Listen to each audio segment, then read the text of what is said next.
ఆంధ్రప్రదేశ్ రాష్ట్రంలో మెగా డిఎస్సిలో బాగా చదివి పరీక్షలు రాసి జాబ్ సంపాదించినటువంటి నా ప్రియ మిత్రులందరికీ కూడా హృదయపూర్వక నమస్కారాలు. ప్రేమైన మిత్రులారా, మరి మెగా డిఎస్సిలో మీరు ఎంతో కష్టపడి చదివి మీ యొక్క సంతోషాలని సుఖాలను దూరం చేసుకొని ఒక అకుంఠితమైనటువంటి దీక్షతో పట్టుదలతో మీరు చేసినటువంటి కృషి ఈరోజు మనకి రిజల్ట్ రూపంలో మనకి తెలియజేయడం జరిగింది. ఎవరైతే మెరిట్ లిస్ట్లో ఉండి కాల్ లెటర్స్ సంపాదించి ఎవరైతే కౌన్సిలింగ్కి వెళ్తున్నారో వారందరూ కూడా చాలా హ్యాపీగా ఉన్నారు. అయితే మరి మనం జాబ్ సంపాదించడమే కాదు, మనం జాబ్ సంపాదించిన తర్వాత ఏదైతే స్పిరిట్తో మనం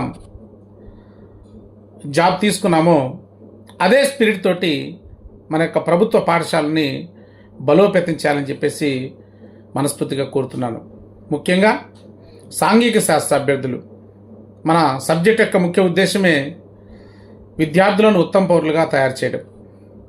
మరి మన దేశానికి సంబంధించి మన విద్యార్థులను ఉత్తమ పౌరులుగా తయారు చేసే సంకల్పంలో సాంఘిక శాస్త్ర ఉపాధ్యాయులందరూ కూడా బాధ్యతాయుతంగా పనిచేసి సాంఘిక శాస్త్ర సబ్జెక్టులను పిల్లలకు అర్థవంతంగా బోధిస్తూ మీరు ఏదైతే మెథడాలజీ చదువుకున్నారో ఆ టీచింగ్ మెథడ్స్ కానీ, టీచింగ్ లెర్నింగ్ మెటీరియల్ కానీ, ఎవాల్యుయేషన్ టెక్నిక్స్ కానీ, టీచింగ్ టెక్నిక్స్ కానీ, ఏదైతే మైక్రో టీచింగ్ స్కిల్స్ కానీ ఏదైతే మీరు నేర్చుకున్నారో ఈ నేర్చుకున్నటువంటి ప్రతి విషయాన్ని కూడా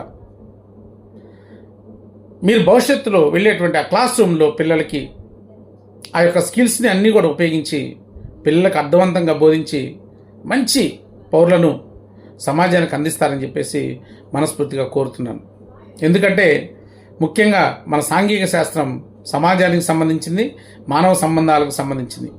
అందుకే ముఫట్ అన్నాడు, ఒక వ్యక్తి గణిత రసాయన శాస్త్రాల్లో దిట్ట కావచ్చు, శాస్త్ర సాంకేతిక పరిజ్ఞానం కలిగి ఉండవచ్చు, అయితే అతనికి తన సహచరుల పట్ల సరైన వైఖరి లేకపోతే అతను సమాజంలో జీవించడం చాలా కష్టం. జీవించడం అనేది ఒక కళ, సాంఘిక శాస్త్రం ఆ కళ గురించి తెలియజేస్తుంది. కాబట్టి సాంఘిక శాస్త్ర ఉపాధ్యాయులందరూ కూడా విద్యార్థులను సమాజంలో మంచి వ్యక్తులుగా జీవించేటువంటి కళలు వాళ్ళు పెంపొందిస్తూ మంచి వ్యక్తులుగా తయారు చేస్తారని మనస్ఫూర్తిగా కోరుతున్నాను. All the best friends, all the best. Thank you very much.